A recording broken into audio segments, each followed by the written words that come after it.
Hello friends, welcome to my mini blog. তোমরা কেমন আছো? আশা করি ভালো আর সুস্থ আছো।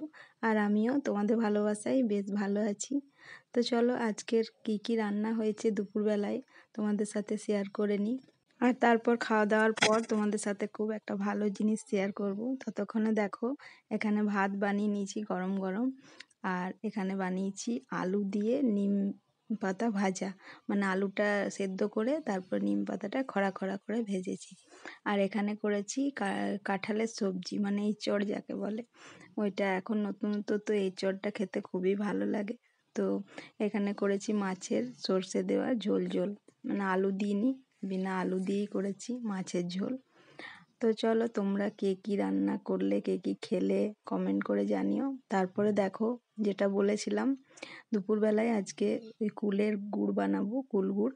তো মেয়ে অনেক দিন থেকে খেতে চেয়েছে কুল গুড়। তো ভাবছি যে মেয়ে তো চলে যাবে, তারপর বানিয়ে নেবো একটুখানি। তো কিনে পরে না ওইগুলো শুকিয়ে নিয়েছিলাম। আর এক ভাইকে আমার বলেছিল আমার মেয়ে যে একটুখানি কুল নিয়ে এনে দেবে। তো ওই ভাইটা কুল এনে দিয়েছিল। তা অনেকটা দেরি হয়ে গেছিলো, ততক্ষণ আগে আমি এই কুল গুড়টা বানিয়ে নিয়েছিলাম। আর ওইগুলো এখন বানাবো আরও একদিন ঘরে। ততক্ষণ মানে এইটা দিয়ে মেয়েকে দিয়ে দেবো বলে বানিয়ে দিলাম। তো দেখো কুলটা হালকা ভেজে নিলাম কড়াইয়ে, তারপর 5 ফোড়ন শুকনো লঙ্কা দিয়ে কুলটা ভালো করে ভেজে নিয়েছি। আর তার মধ্যে গুড় দিয়ে দিয়েছি। বেশি কিছু মশলা দেওয়াটা পছন্দ করে না, তো মেয়ে ওই ছোটো মেয়ে আমার শিলের মধ্যে পিষে দিল।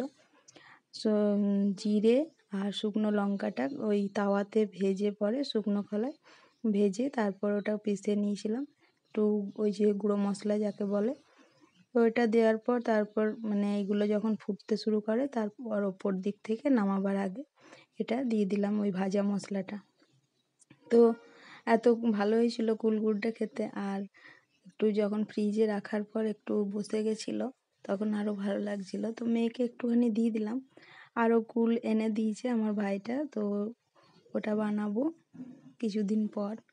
আমার বাবাও কুল গুড় খেতে খুব পছন্দ করে। তোমরা কে কে পছন্দ করো কুল গুড় খেতে কমেন্ট করে জানিও। আর দুপুরবেলায় আমার মেয়ে না কিছু একটা খুঁটিনাটি করতেই থাকে, কি বানাবো। এখন তো পরীক্ষা শেষ হয়ে গেছে, তারপরে বলছে মা চলো কুল গুড়টা বানিয়ে নিই। তো চলো আজকের ভিডিওটি কেমন লাগলো তোমাদের অবশ্যই কমেন্ট করে জানিও। টাটা বাই, সবাইকে ভালো।